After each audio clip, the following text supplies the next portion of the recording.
My mission is simple, to make you money. I'm here to level the playing field for all investors. There's always a bull market somewhere, and I promise to help you find it. Mad Money starts now. Hey, I'm Cramer. Welcome to Mad Money. Welcome to Cramerica. Welcome to Trick or Treat. My job is not just to entertain you, but to educate and teach you. So call me at 1-800-743-CNBC or tweet me at Jim Cramer. Hold on a second. You don't go from fabulous to horrible overnight.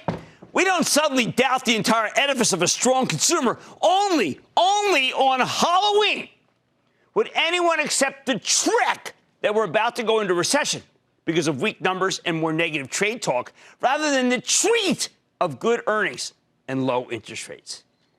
Yet on days like today, when we get some soft manufacturing data, we do believe the worst is yet to come, something that may be exacerbated by the so-called trade stalemate. And that's why the Dow sank 140 points, S&P lost 0.30%, NASDAQ was down 0.14%. At one point, the market was down far more than that. I think it's a big mistake to panic here. And not just because no one ever made a dime panicking. See, the truth is, nothing we heard today should come as much of a surprise to you if you're a watcher of the show. That's because for months I've been telling you that we have two economies in this country. There's the consumer economy, which is red hot, as we'll hear later in the show when we talk to a couple of companies. And then there's the industrial economy, which is weak and in many cases getting weaker. Fortunately, the consumer economy is a lot larger than the industrial economy in the United States. That's why industrial weakness simply can't bring the whole stock market down by itself. No, it can't. It just isn't big enough.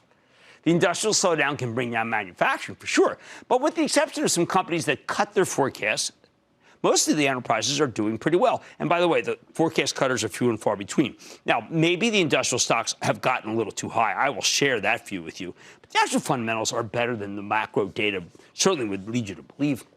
All right, what about the other big negative? Today, a story was floated by an important and credible, reliable business network, which claimed the Chinese aren't about to make a serious deal with the United States. The market wants a deal, so of course that caused the news to get hammered. I was up at 3 this morning, and there had been no negative news. The story broke around 4, and then the market just plummeted. So that's how I know. Now, at the end of the day, well, that's when I saw the story. At the end of the day, we have no real knowledge of what's happening behind the scenes. I don't share everything that I hear about trade with you. Why don't I do that? Because I often believe the information I have may not give you the full picture of what's going on. So if you act on it, you may not make money. So I don't tell you. But I do know this. China's not calling the shots here. The Chinese economy is rolling over. And anyone who thinks that they're in charge of their own destiny, listen to me, is dreaming. Dreaming. The press here in America tends to be very credulous when it comes to the Chinese government. We're constantly being told that they plan a dozen moves ahead, that they're thinking for the long term. This is ridiculous, people. The Chinese Communist Party is capable of making mistakes and misjudgments just like anybody else. Don't fall for it. Here's how I see the trade war. The United States and China are on the same repeated collision course, but there's one huge difference that no one ever seems to be willing to talk about or doesn't want to talk about. I don't know. Behind the scenes, our government is relentless in insisting that U.S. companies move out of China, take their jobs out of China with all deliberate speed. We do a ton of manufacturing over there. They don't do much manufacturing over here. Both countries have a problem with employment. China can't afford to keep losing jobs. They're flying to other countries in Southeast Asia. That's a bad problem to have if you're running an authoritarian one-party state. The last thing that party needs is more unrest, like the kind that they can't seem to quell in Hong Kong. Huge face loss every weekend. On the other hand, here in the United States, we have a different problem. We can't find enough workers to fill all the jobs we have. Their situation is decidedly suboptimal. Our situation is fabulous, especially since there's no real inflation to speak of. So do this for me. Every time you hear about Chinese intransigence, remember that our companies just bought more time to get the heck out of China, and that's the president's design. Think of Zebra Technologies. They came on the show the other day. They told us they're moving out of the People's Republic as fast as possible. They used to make everything there. I mean, well, most of it. I don't see China winning back that business. I mean, they can put all the soybean orders in the one they want. They're not going to get Zebra's business back. They can order all the 747s they want. They're not going to get Zebra. And Zebra's emblematic, people. I've got dozens of companies that are moving out. Actually, I've got hundreds. You can check them off, but in the S&P, there's about dozens. Let me make this very simple. The longer these trade talks drag on, the worse it is for China, not us. Maybe some presents will end up costing more this holiday season because of the tariffs. You'll hear about one later in the show. But that's a small price to pay. Plus, you may not even see these price increases because I expect Watch, my trenchant acronym for Walmart, Amazon, Costco, Target, and Home Depot, will be able to force their suppliers to eat most of the tariff costs. I expect them all to have a really good Christmas. Third point, didn't the Fed just cut interest rates like yesterday because it was worried about the economy? See, it did the right thing. Did they really say they won't cut again? No, that's just that parlor game. Oh, we're going to talk about that, too. Fed Chief Jay Powell, after initially being captured by the anti-inflation ideologues, has finally come to a senses. He's doing what's right. Tons of home-related loans and auto loans get priced off the short-term rate set by the Fed. There'll be a lot more business being done thanks to the rate cut. Jay Powell has our back, even if people in the media like to speculate that he doesn't. More on that. Stuff gets me angry. Fourth, did anyone even bother, all these naysayers, negatives, did they bother to listen to the Apple call, the Facebook call last night? Holy cow. I mean, yes, it took me an hour and 15 minutes to read the Apple call, and it took me about an hour and a half to read the Facebook call. It is really grim. I don't want to do it. There was a lot of cool things on TV last night, but I got to read the damn calls. I'm telling you, people don't do it, because if they had, they would realize that Facebook's practically coining money, and they're helping hundreds of thousands of business people build businesses, though all we ever hear about is their policy on political ads. I think they should just sticker this darn stuff with the same kind of warning you find on packs of cigarettes, and then they can move on. Meanwhile, Apple's selling incredibly expensive phones, which I think are a bargain, by the way, and their accessories at such a rapid pace that it's hard to believe anyone's really talking about a weak economy. If anything, both Facebook and Apple would indicate that things are getting better, not worse, with the consumer.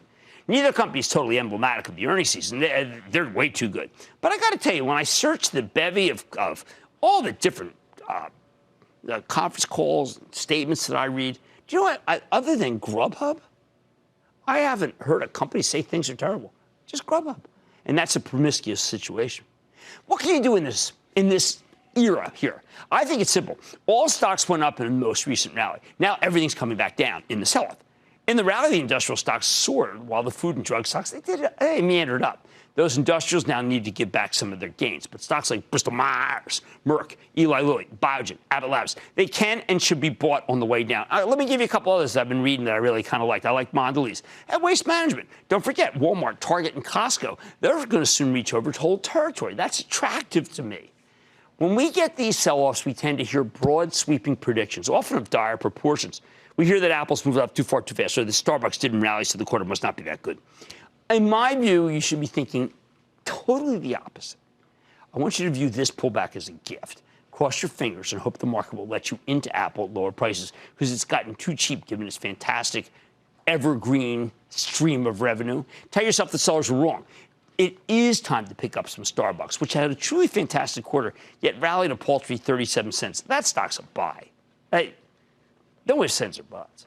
Bottom line, when you look at the sell-off through that prism that I just gave you, the one after everything taking into account that's going right, you'll recognize that nothing has changed here except the stock prices got cheaper. The market's throwing you a sale that it doesn't need to throw. That's opportunity, not tragedy. Mark in Arizona. Mark. Jim, what's up? Not much. How about you, partner?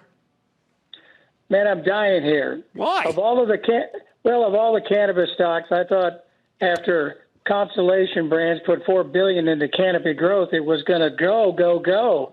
But it's down to 19. Mark, they all trade together. The one giant ETF. It really doesn't matter. Remember, there is no real CEO. There's a guy, a caretaker CEO.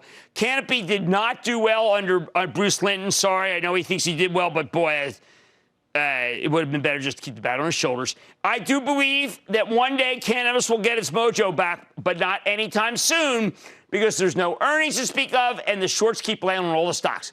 Ethan in California. Ethan. Jim, it's a pleasure. Hi. Match Group is going to be spun off. What kind of impact could that have on? We don't worry about the spinoff. We know that the business is good, and that's what we care about. You're getting a bar with Match, but even cheaper than Match is Interactive itself. Barry Dillard, very good interview the other day. How about Matthew in Maryland? Matthew. Booyah, Jim. Booyah. Thanks a lot for making investing so exciting for millennials like me. I Okay. really do appreciate it. So about 3 months ago, I started investing in stocks, and I took your advice and took some risks as a young investor, and it paid off 26% just in my first 3 weeks. However, since then, I've gone into the red from earnings plays that were beat but still plunged regardless. The most recent example was ENPH and Phase Energy. It was down 27% from its August high. My Right. research suggested they ended up beating earnings anyways, but still plunged another 25%. So why did the stock plunge another? Well, it went up a lot on a short squeeze, okay? It is a solar power solutions play. Those have lots of short sellers. It's interesting. We mentioned the short seller in Canopy. They knocked it down. I think that ENPH is being knocked down by short sellers. They actually have the ability to do it. Now, I am not blaming short sellers per se. I'm saying they're just selling it very aggressively. If you really love it, you can go buy it very aggressively. So there's two sides of the same coin. But I don't want you to do so. I am more conservative than that. All right, listen to me. I don't want you to be intimidated by today. Well, not I don't want to be intimidated by today's action. The sellers, I think, for the most part, did not heed what I'm talking about here. All right? This is what opportunity looks like. Or maybe about it tonight. From winter boots to down jackets, Columbia Sportswear can help protect you from the elements. But after earnings, is the stock feeling the chill? I'm sizing up the company with the CEO. Then forget the darn parlor games. I'm going to tell you why it's time to focus on good old-fashioned stock picking. And it's the biggest day of the year for Smarties. I'm getting the story of the family-run company from the women behind the business. So stay with Cramer. Don't miss a second of Mad Money. Follow @Jim Cramer on Twitter. Have a question? Tweet Cramer. #MadTweets. Send Jim an email to madmoney@cnbc.com or give us a call at 1-800-743-CNBC. Miss something? Head to madmoney.cnbc.com.